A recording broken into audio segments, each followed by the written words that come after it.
Hello there, Ramblers, and welcome back to Reese Rambles, my weekly podcast all about the latest comings and goings, movings and shakings, and indeed all the rest of it in the worlds of vintage and retro computing, gaming, and technology. Hope you're all doing well out there. Here in the UK this weekend, it is very rainy, and further up north, it is going to be very, very windy indeed as well, because we are being hit by Storm Amy. I think it's being called. It started off as a hurricane, I believe, over the Atlantic. I can't remember the name of it. Hurricane Fernando or something. We'll go with that. It has officially been classified as the first winter storm here in the UK. So the first named storm, hence we are starting with the letter A. And that's why they decided to call it Amy. So there you go. Bit of a meteorological fact there for you. But anyway, of course, you're not all just here for the weather. There is some vintage and retro gaming and computing news to talk about as well. And in my first story for this week, I'm going to be talking about this. Duke Nukem 3D. Of course, that's 3D Realms first-person shooter that was released back in 1996, I believe.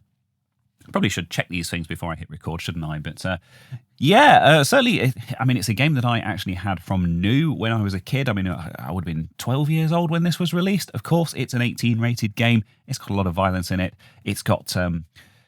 I'm sure you're familiar with the content of Duke Nukem 3D, so we won't go any further. But, a bit of a cult classic. But I think one thing that kind of let it down at the time with it being released alongside Quake, which I also have here, and indeed this is also my original boxed copy from when I was a kid. One thing that I did think kind of let it down a little bit was the sprites, the enemy sprites. So, of course, going back to Doom, for example... Shout out to the Doom Shrine. The enemy sprites and the weapons and things like that are, they're kind of drawn as a flat thing, and then they're kind of rendered in this 3D space, or I guess kind of a pseudo 3D space if it's Doom. I don't know. That's a bit of an ongoing debate. Obviously Duke Nukem and indeed Quake both used, proper. Polygons for their environments or their level geometry and stuff. But in the case of Duke Nukem 3D, it was still using those flat two-dimensional sprites for its enemies and things. Now, a few years back, we got something called, I've just pulled up a video on this because this is really cool, Voxel Doom. And essentially a voxel is a pixel, but represented in 3D space. So not kind of the polygon-based 3D models of Quake. It is a little bit more advanced than that. These things are kind of solid and they can be destructible. So, they're a little bit more advanced. And I think it really does. I mean, I never got into Voxel Doom. I'm a bit of a purist when it comes to Doom, as I'm sure you know. But it's a very cool project, and it is very faithful to the original graphics. And it's a very cool thing. So worth checking out if you are interested in that, in seeing what Doom would have looked like had that kind of fully 3D technology had been available at the time, had the computers of the time been able to handle that. And as you probably guessed, starting off with all the Duke Nukem 3D talk, Duke Nukem 3D has now also had this treatment, and I think it actually suits this game quite a bit better.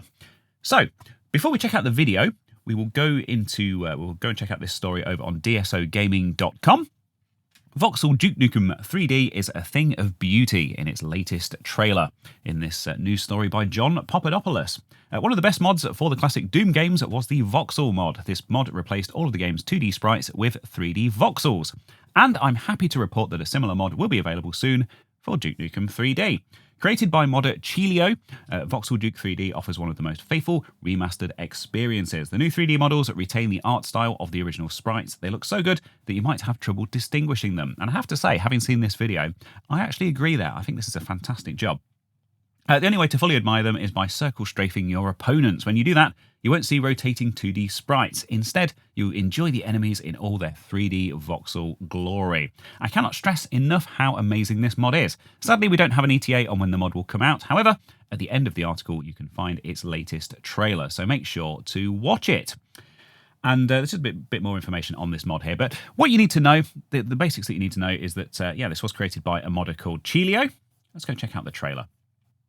And not only have all of the enemy models been replaced with these voxel-based models in full glorious 3D, but a lot of the kind of environmental stuff in the levels, things, objects and items, things like that, were done as sprites originally in Duke Nukem 3D, and they have also had the voxel treatment. So this game is now fully, properly 3D rendered.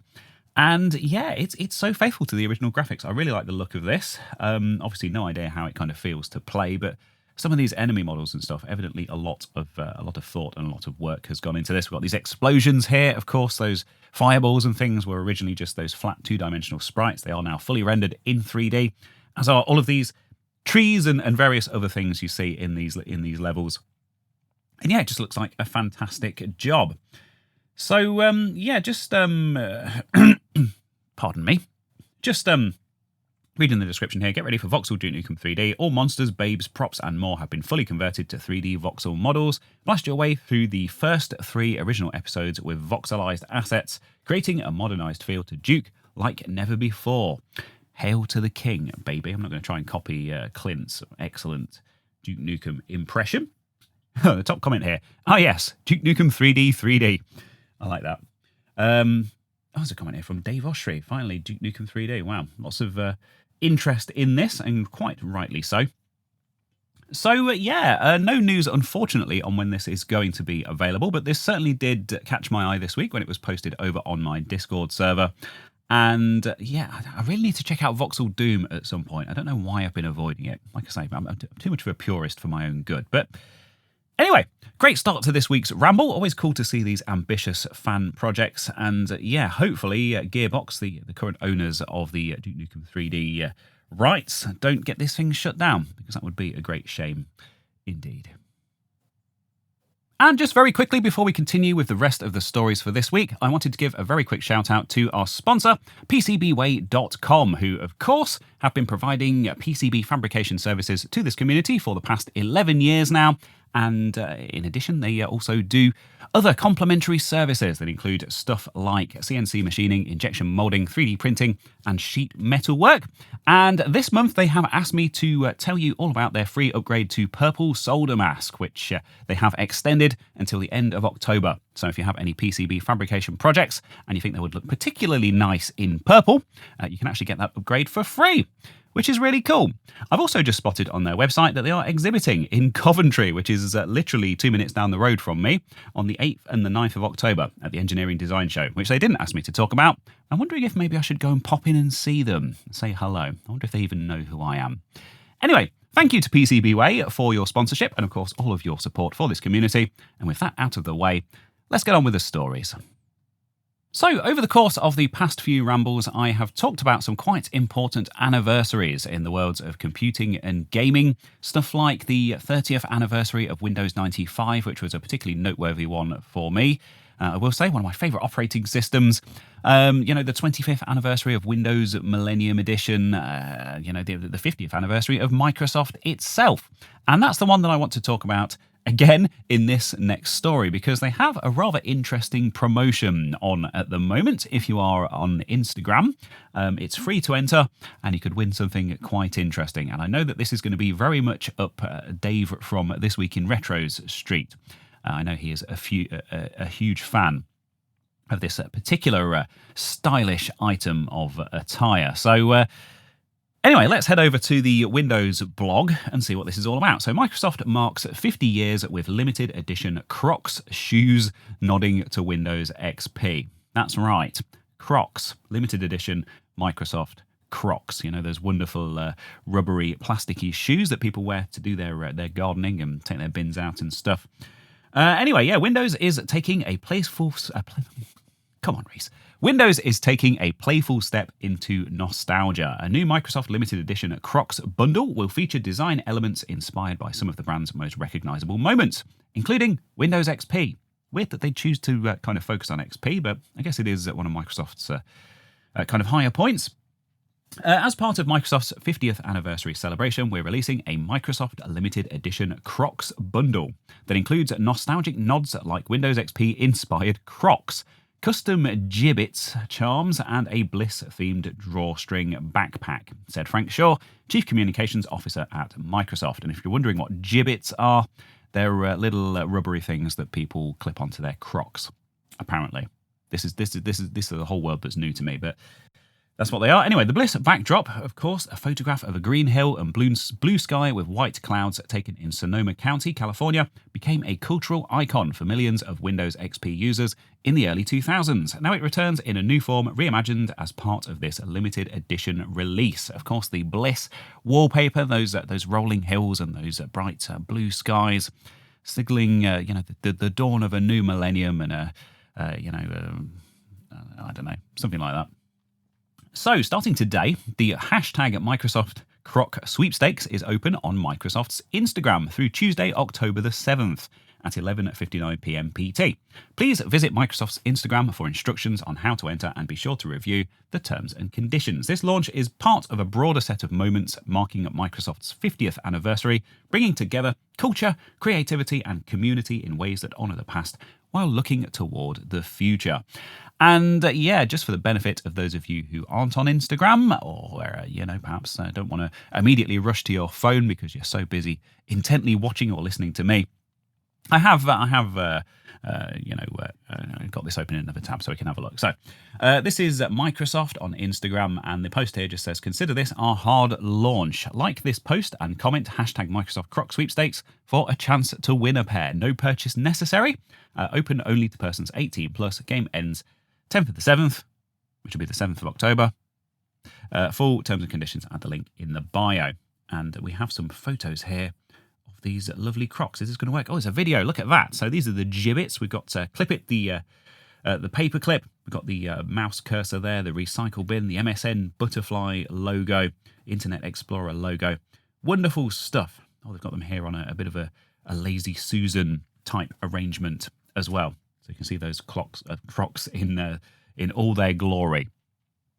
So yeah, of course, that will be linked down in the description below this video, or indeed in the show notes if you're listening to this on your favourite podcast platform. You can go and like that, comment with the hashtag, and be in the sweepstakes to win a wonderful pair of Microsoft Windows XP Crocs. If you hadn't guessed, of course, I've already entered this using all of my various Instagram accounts, because I need these. I need some Microsoft Crocs. Operating systems are something that I seem to spend an inordinate amount of time talking about, both here on Reese Rambles and also, of course, over on my main channel, Control-Alt-Reese.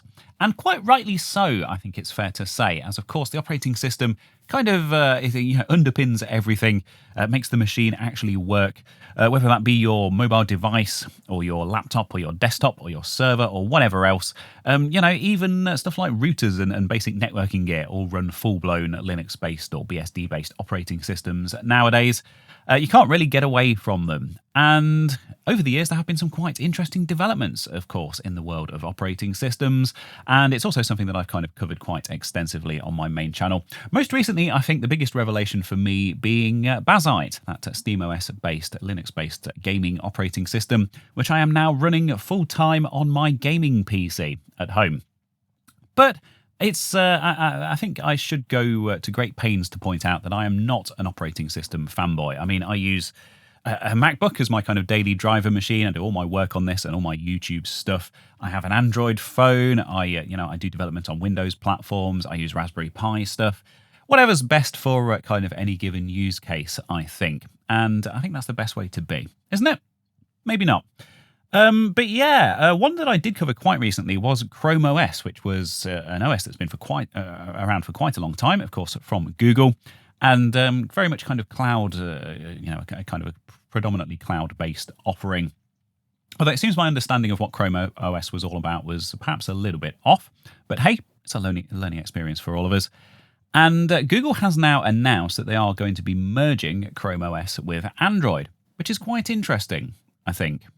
So, here's a story over on TheVerge.com talking about that in a little bit more detail.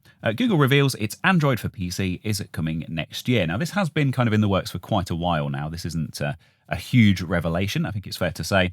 The interesting point being, of course, that there will be an official release of Android for PC as soon as next year, which could be as soon as 4 months away. Probably a little bit longer than that, though. Anyway, so this story is TheVerge.com, as mentioned, by Sean Hollister. And one of the biggest stories out of Qualcomm's Snapdragon Summit in Maui, writes Sean, isn't just about Qualcomm. It's how Google is finally merging Android and Chrome OS to create a new operating system for computers. Qualcomm CEO Cristiano Amon revealed that it's finally happening. And now a Google exec has revealed when it's happening too. Exciting stuff. So it's something that we're super excited about for next year, said Google's Samir Samat, head of Android ecosystem, at the tail end of Qualcomm's announcement keynote. If you think about the laptop form factor, we've had Chrome OS for a long time and we're super committed to that platform, and it's been really successful for us. We've learned a lot from it as well. We also have Android tablets that have been super successful. They're becoming more productivity machines all the time. So I think the opportunity for us that we see is how do we accelerate all the AI advancement that we're doing on Android and bring that to the laptop form factor as rapidly as possible. Because that's what the people want. And also have the laptop and the rest of the Android ecosystem work seamlessly together. I'm not saying they're taking a leaf out of Apple's book here, but it's kind of where the inspiration has come from, I think. So what we're doing is we're basically taking the Chrome OS experience and re-baselining the technology underneath it on Android. So that combination is something we're super excited about for next year, and we're working with yourselves and others on it. And we can't wait. And as the author adds here, I'm not sure about the whole Android tablets have been super successful part, but hey, neither Qualcomm nor Google have said precisely how they're working together on the combined OS, but Qualcomm doesn't just make the most popular flagship Android phone processor. Here's the Snapdragon 8 Elite Gen 5 that will likely appear in the next Samsung Galaxy, but also PC chips now, of course. So today they announced the Snapdragon X2 Elite and Elite Extreme with claims that they're the most efficient chips available for Windows PCs. That announcement came without a mention of Google or Android or Chrome, but it wouldn't be surprising if an Android for PC targeted those chips or similar. And of course, they are, RISC chips, ARM-based chips. The PC world kind of finally starting to move away from x86 onto the much more efficient ARM-based architecture, which is cool to see. Very long time coming, I think. Of course, it started with the Acorn Archimedes all the way back in 1987. Now powers pretty much all of our mobile devices, and indeed this very machine here that I've been using for the past 5 years and edit all my videos and stuff on. So quite interesting to see. I'm not quite sure if it's going to make much of a dent in the market. Of course, Chrome OS are very big in the educational market, low-cost machines for school students and stuff like that, and for other kind of lighter weight uses. Nowadays, all you really need from a computer most of the time is access to a web browser. Stuff like it being light and fanless and having super long battery life kind of being a lot more important than raw power, I guess. Which, of course, is why ARM is kind of starting to shine. And, I think I've rambled on enough about this story. Just interesting to see this, and I will almost definitely be tinkering with this when it comes out next year. But like I say, this is something that they are developing in partnership with Qualcomm, and I'm not quite sure if there is even going to be an x86 version, whether I'm actually going to be able to, install this on some of my older hardware, or if I'll need to buy a dedicated like the Chromebooks or something like that for this new OS. Anyway, interesting stuff. Good to see another kind of major player in the desktop operating system market. Of course, Google already have pretty big presence and very well established with Chrome OS and indeed with Android in the mobile space. So I'm expecting this to at least make some kind of impact, if not completely and utterly change the world. If you have been a gamer for any length of time at all, you will have no doubt come across the work of Electronic Arts, or EA, a company founded way back in 1982 by ex-Apple employee Trip Hawkins, and I think it's fair to say a company that has gone on from strength to strength over the years, publishing all sorts of well-known titles and household names, and perhaps has a bit of a reputation in the sports game world for kind of churning out sequels year on year. They don't really add much other than kind of new rosters and that kind of thing. But hey, there's a huge market for that kind of thing. Obviously the FIFA games, the Madden games, all of that, all those sports franchises. And there has been some quite significant news in the world of EA this week, in that it has been acquired. And this is an acquisition that is setting all sorts of new records and is very noteworthy indeed for a few quite important reasons. So Let's dive into this, and the best report that I could find on this was over on the BBC News website. There is a press release that was doing the rounds from EA, but it was very complicated, and I think this is probably the best summary of it. So, gaming giant Electronic Arts bought in unprecedented $55 billion deal. Story by Tom Gherkin, a fantastic name, over on BBC News. Electronic Arts, EA, one of the biggest gaming companies in the world, has agreed a deal to sell the company for $55 billion, which is £41 billion at the time of writing.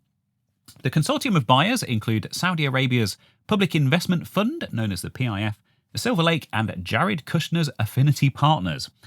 EA is known for making and publishing best-selling games such as EA FC, formerly known as FIFA. Didn't know they'd renamed that, so there you go. The Sims and Mass Effect. So yeah, all really big household names there. It's understood, and this is the pertinent part here, it is understood to be the largest leveraged buyout in history, where a significant amount of the purchase is financed by borrowing money. And that does have some quite important implications for a potential future of the company, risk aversion, what they're willing to invest in, that kind of stuff, which the BBC does kind of touch on here. And the deal will also take EA private, so all of its public shares have been acquired, and it will no longer be traded on a stock exchange, which is quite interesting for a company of this size. Again, kind of unprecedented stuff. The purchase price puts a significant 25% premium on the market value of EA, valuing it at $210 per share. So, if you are an EA shareholder, very good news for you indeed. It's the second most valuable gaming purchase in history, following Microsoft's $69 billion deal. Nice. To buy Call of Duty publisher Activision Blizzard, which went through after significant battles with global regulators. With the UK concerned, it may damage competition. And yeah, that dragged on for such a long time, didn't it? The Microsoft acquisition of Activision Blizzard. I think id Software is part of that as well, along with a load of other big names. But yeah, in the end, the deal was approved after Microsoft handed the rights to distribute the firm's games on consoles and PCs over the cloud to Assassin's Creed maker Ubisoft. Anyway, back onto the EA story. EA boss Andrew Wilson, who will remain in post, said it was a powerful recognition of the firm's work. Together with our partners, we will create transformative experiences to inspire generations to come.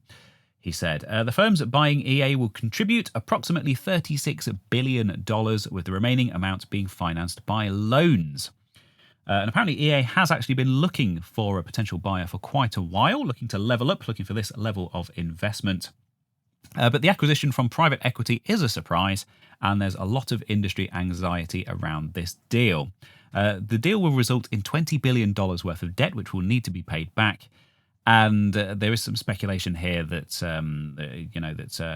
from this industry expert, Christopher Dring, that this is going to lead to EA kind of doubling down on its big selling series and perhaps not innovating on kind of newer stuff that might be a bit more risky and a bit more expensive, sticking to its kind of big well-known cash cows for the time being, which, hey, that's pretty much par for the course for EA anyway, isn't it?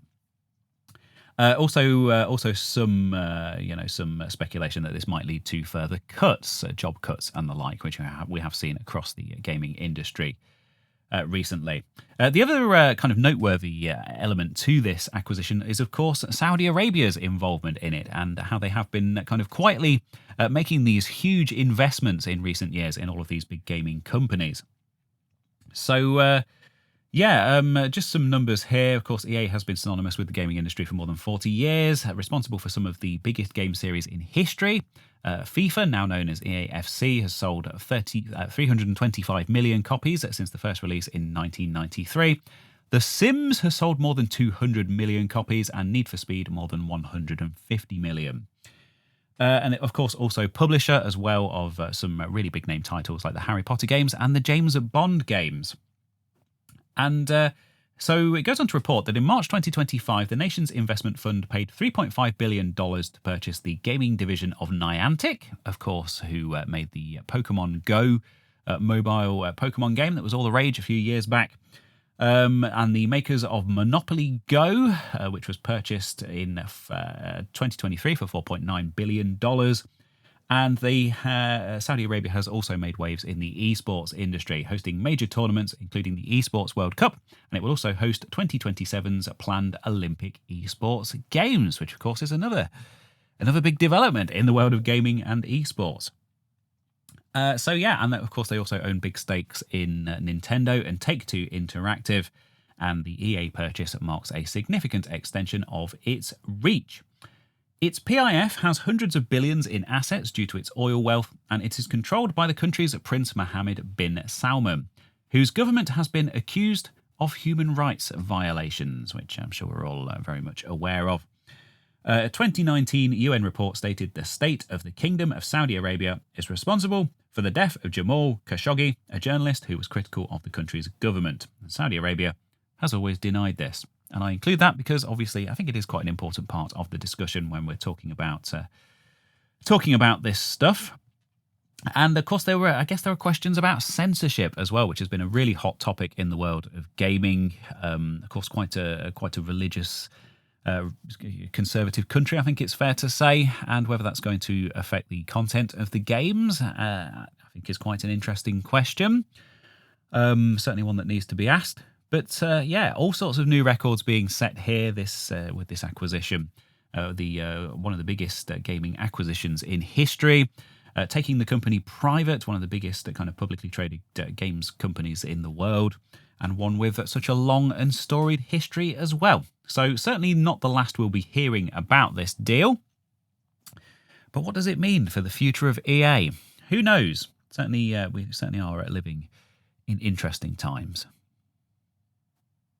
The Sony PlayStation is a console that hasn't really had much coverage on either of my channels, I think it's fair to say. I do have some experience with it. I did have friends at school who had original PlayStations.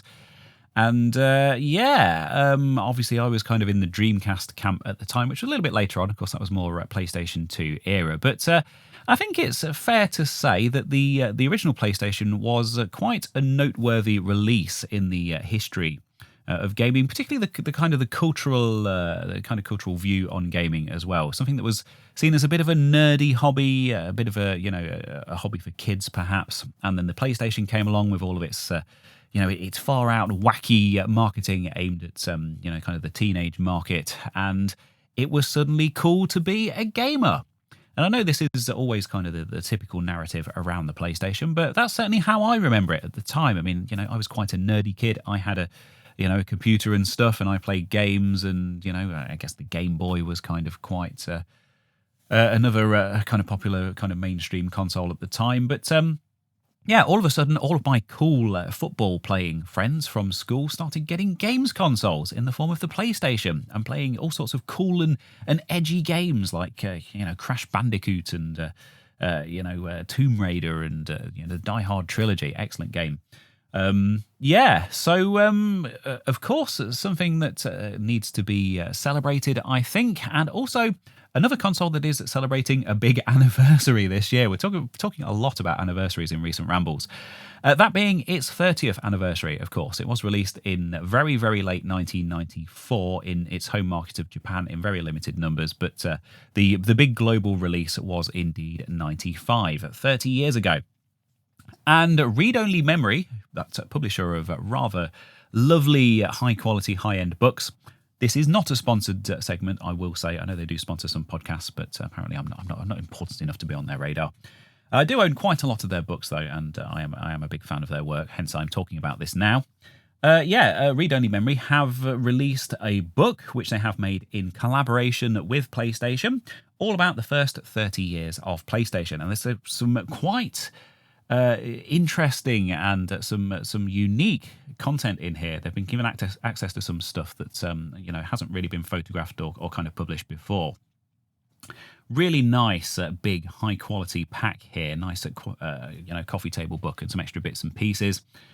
And so the book itself is £95. So real kind of collector's item. And there is a deluxe edition as well, which comes with some extra bits and bobs, which we'll talk about in a second, for £245. So certainly one for the hardcore PlayStation fans. The book itself has 400 pages. It's a hardback book. It weighs 5 kilos. So, yeah, if nothing else, you can use it for your morning workout. And, yeah, it is printed on heavyweight matte art stock. And, yeah, you know, like I say, I own a few of their books. They are very, very high quality objects. So, what do they have to say about the book itself? PlayStation The First 30 Years is the definitive visual chronicle of Sony's world-changing video game console, marking its 30th anniversary with unprecedented access to the company's archive of R&D prototypes, concept sketches, and development models. Across 400 large format pages, the book showcases never-before-seen consoles, controllers, and design studies, from experimental early mock-ups that never left the studio to the finely honed forms of the PlayStation console through to the PlayStation 5 console. And also alongside those striking images are insights from the engineers and designers who shaped PlayStation's identity, including Ken Kutaragi, Teiyu Goto, and Yujin Morisawa, revealing the creative and technical decisions behind some of the most iconic hardware in gaming history. So there is a standard edition and a deluxe edition, which is limited to 1,994 copies. I see what they did there. And it features exposed binding, a clamshell presentation box, and exclusive prints if you go for that deluxe edition. So yeah, the book's stunning visuals have been captured by photographer Benedict Redgrove, chosen for this project following his celebrated 2019 publication, NASA, Past and Present Dreams of the Future. Wow. So yeah, it's produced in direct collaboration with PlayStation and is exclusive to read-only memory. We've got some previews of some of the pages here. So we've got some really nice photos of some early kind of design concepts and prototypes and things. Of course, lovely big full-colour photos of the original PlayStation hardware itself. And some of those controller concepts and things, lots of different controller designs. I think it's fair to say that the PlayStation controller that they eventually settled on, of course, is this kind of iconic, timeless design, which hasn't actually changed all that much over the years. Bear in mind, I do say this as a Dreamcast and an Xbox guy, but yeah, such nice photos in this book. £95 though, that's quite a big ask, I will say. $245 for that collector's edition. What do you really get with the collector's edition? You get a box, and you get some photographic prints and foil stamped presentation box. So looks like a very, very nice thing. Of course, if you are a PlayStation collector, I guess this is going to be an essential purchase for a part of your collection. But also just a really nice kind of coffee table book, marking that milestone, those 30 years of arguably one of the most important consoles ever created. And yeah, looks like a nice object and a nice thing. Probably not one that I'm going to be splashing out on, I will say. But hey, if it's of interest, the link will be in the usual places. So a quick update now on a story that I have been reporting on for the past few weeks, as it is something that I am very excited about indeed, as a fan of Lego and the original Game Boy. And there's only one thing it could be, the Lego Game Boy that's just been released. So yeah, like I say, just a very quick update on this. This is a story over on tomshardware.com, and someone has done the inevitable. I think it was only a matter of time before someone carried out this particular mod. But this is rather nicely done, and I think it's noteworthy. So, ingenious modder turns Lego Game Boy into an actual Game Boy that can run real cartridges. A new Lego set gets outfitted with custom PCB in less than a day. 3D printing required for future button support. Story here by Hassam Nasir. So yeah, less than 24 hours after people have started getting their hands on this Lego Game Boy, an intrepid modder has modded a real screen and a real cartridge support and essentially stuffed a real Game Boy inside it. So, tinkering with the devices we own is a common part of the hobby that fuels exploration and curiosity. But there are times when a project's necessity feels so undeniable that it needs to be realised at all costs. That's what happened with Natalie the Nerd when she saw the Lego Game Boy get announced. It called to her like the Green Goblin mask, demanding to be turned into a real functional Game Boy. Now, less than a day after its launch, she has done exactly that, and the mod is so much cooler than you'd expect. I just need to allow Twitter on here, I don't know. So, The Lego Game Boy was released to rave reviews a couple of days ago, and Natalie quickly got to work. She saw that the model had an opening behind the screen for a toy cartridge, and that was her entry point. She designed a custom PCB using an MGB Pocket CPU that has on-package RAM critical for space saving. So what this modder has done, Natalie the nerd, is to actually, in less than a day, design a custom Game Boy PCB based on the Game Boy Pocket that fits inside this Lego Game Boy. So, wow. This means that this is using actual original Game Boy chips and not emulation, making the project a whole lot more impressive. The entire circuit board is actually smaller than a real DMG cartridge in size. All of this componentry is paired with the smallest screen kit on the market that replaces the faux cards Lego ships with the set. Natalie did have to remove a few bricks in order for this assembly to fit. Despite that, the job isn't done. Her interview with The Verge says she hasn't figured out a way to make the buttons work for real, even though they actually click and press down on the Lego set. And her blog states she plans to make a 3D printed Lego piece to connect them to the PCB, which she has already done for the USB-C port. And we can see some pictures here of some of those custom parts, so we can see the inside of the Game Boy here with that custom PCB and that screen. We've got the USB-C port there, which is embedded into a Lego brick, and the cartridge slot, which is rather nicely integrated. Once everything has come together, it's nice to enjoy true retro gaming. As mentioned before, this Lego Game Boy can accept real Nintendo cartridges, but the video provided only shows her booting into Tetris, not actually playing it, of course, because the buttons don't work yet. Although I imagine by the time next week's Ramble comes around, they will almost definitely be working, if not already. Such a quick initial turnaround means the project will grow as she continues to reiterate on it, with hopes to eventually release the files for everyone to convert their own Lego Game Boy into a playable one, and we fully believe in her ability to deliver, as Natalie has previously built a fully transparent Game Boy from scratch too.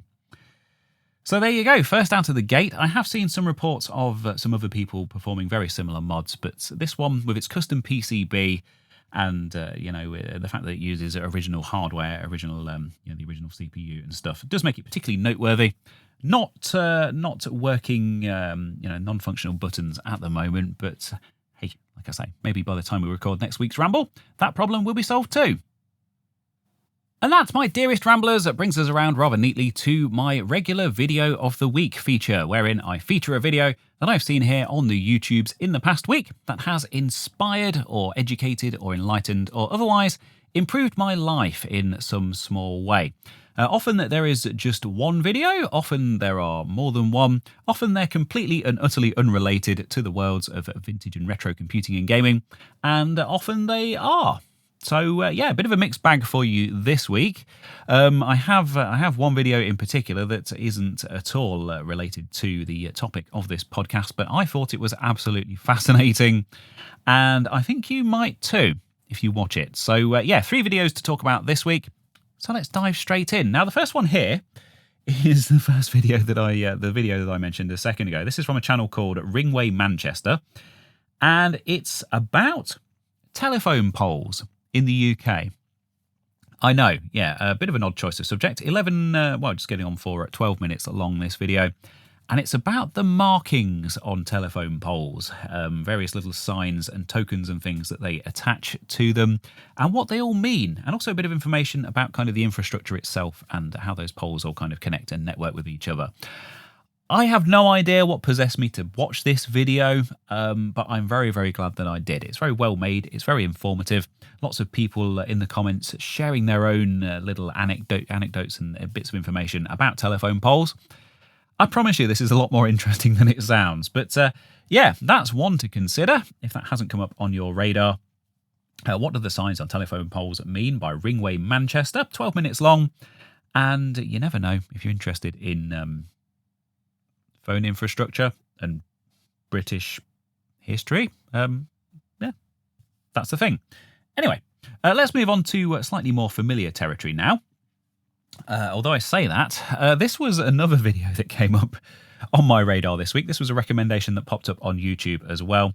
And it's about a synthesizer called the Orchid by Telepathic Instruments. And I know I have quite a few viewers who are into synthesizer music and making their own music, stuff like that. This does have a MIDI port on it as well, so there's that connection, of course, to the glorious Atari ST.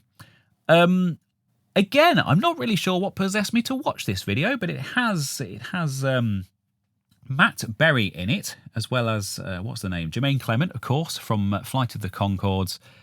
And this is exactly my kind of humour. It's very bizarre. The editing in this is fantastic. This old kind of retro 80s VHS style to it. It's just really, really well done, and it made me laugh a lot. And of course, it's Matt Berry. He's a funny chap. So there's that as well. It's essentially an advert / tutorial. It's it's going on for 12 minutes again as well. But again, if you're looking for something a bit left field and a bit bizarre and something that will make you audibly chuckle, I'm sure, a weird recommendation from me. So that's that, How to Orchid by Telepathic Instruments. And they are doing limited drops of these synthesizers as well, if you're interested in getting your hands on one after you see this video. And it's all linked in the description and everything else. I probably won't be buying one, but I am very, very tempted, having seen this. Anyway, my third video is much more in our ballpark, and this is a video from a channel called The Serial Port, which is a very apt name in this particular case. And it's about dial-up modems. Now, I do have something that I would quite like to show to you that is related to this story, and that is this. So this is our very first dial-up modem when we first went online way back in 1995 with our first PC. And it is a multi-tech multi-modem 28K, and we had AOL, of course, which in the past week has also shut down its dial-up service. So dial-up internet, very much a dying breed in this day and age. Very, very few people out there actually using it for their internet access. But if they wanted to browse the modern internet using this technology, this video would be very useful for them indeed, because it shows how to get the maximum speed out of your dial-up connection. And that essentially works, let's go back to the video, by bonding multiple modems together, which of course is something that's always been possible and something that people actually did back in the day as well, although very, very expensive if you are putting out multiple dial-up phone calls over the phone network, of course, at the same time. Now, I don't want to spoil the conclusion of this video, but I will say that it is a very successful experiment. They try it out with 4 modems running in parallel, and then 8, and then they increase that number even further, and even show some modern-day browsing and perhaps even some YouTube running over this kind of bonded parallel dial-up connection. I really love this. I think it's a great project. I think it's it's so cool when people kind of push the limits of what this older technology could do. But like I say, using techniques that were actually available at the time as well. So that's pushing dial-up modems further than we ever thought possible by The Serial Port. That's a 25-minute video, so you might want to make a cup of tea for that one and sit down and stick it up on your telly. 3 very, very different videos indeed this week. So we've got that one from Ringway Manchester, all about telephone poles. There's an advert, essentially, for a synthesizer from Telepathic Instruments. And a perhaps more traditional retro computing video, all about dial-up modems. Something there for everyone, and of course will be linked down in the usual places, as per usual. And sadly, as is always the case with these things, of course, that means that our time together for this week's Ramble must now draw to a close. But there is one more story that I just want to talk about, some quite big news from a very big name in the hardware modding and repair community this week. Although there has been a very positive development on this, which has literally just kind of hit the presses, which is nice to see. I just wanted to acknowledge this and just kind of talk about this a little bit. So this is Voltar, really big name, like I say, behind some really impressive mods for Nintendo hardware in particular. Also has some fantastic tutorials and things on his own YouTube channel, all about console modding, and of course offers a mail-in modding service as well. Now, I will say that Voltar he's quite an outspoken figure in the community, and he has had run-ins with quite a few people over the years, including myself, if you are familiar with that. Although I will say that we have had much kind of more friendly exchanges since that. And I think it's only fair to send some sympathy his way and some respect due to a result of what he's kind of going through at the moment. So this has been reported on TimeExtension.com. Voltar, the hardware engineer behind the SNES Edge Enhancer and Wii U Nandade mods, has opened up about his ongoing health issues on social media. A short time ago, he was rushed to hospital after suffering a heart attack. While he has sporadically posted about his recovery throughout the year, it would seem like his health has once again become a concern. I've remained quiet about this, but I can't keep this a secret any longer, he says on social media, posting a recent medical report. I'm having further challenging health problems. My goal is to finish all outstanding orders and hopefully hang around for just a little bit longer. Just feeling very defeated. I've lost the most important thing to me this year already. Life doesn't ever let up. And indeed, he has posted a health report here, which obviously kind of implies that he has cancer, essentially. But there has been a positive update to this, as mentioned. So I spotted today that this story has now been updated with a new tweet, literally a couple of hours ago from Voltar. And he has now undergone surgery for this and is on the road to recovery. So he is obviously much more positive about this, which is great to see. Of course, not out of the woods yet, but fantastic that this has been treated. And the tweet reads, "Friends, I am so happy to share with you all that I am cancer-free. I have a very diseased stomach that is riddled with scar tissue. I've been bleeding out for a very long time and I am severely anemic and I can barely raise out of my bed.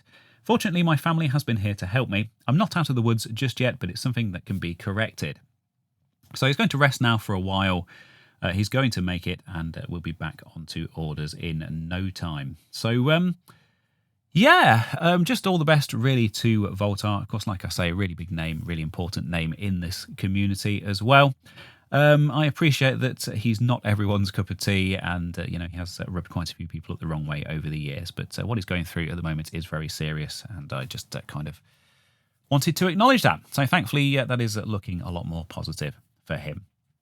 So that's all I have for this week's Ramble. Thank you ever so much for, firstly to everyone who has posted and chatted about some of these stories over the past week over on my Discord server.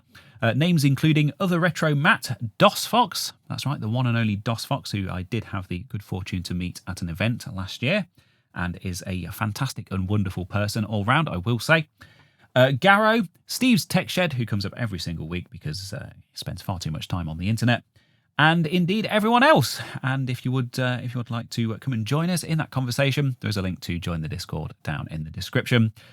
This podcast goes out every week at 2 minutes to midnight on a Friday night UK time, both on my second YouTube channel, youtube.com/ReeseRambles, and also on the podcast platforms, Spotify and the like. If you want to go on there and search for Reese Rambles, please do subscribe or hit that follow button on your podcast platform of choice so you don't miss any episodes.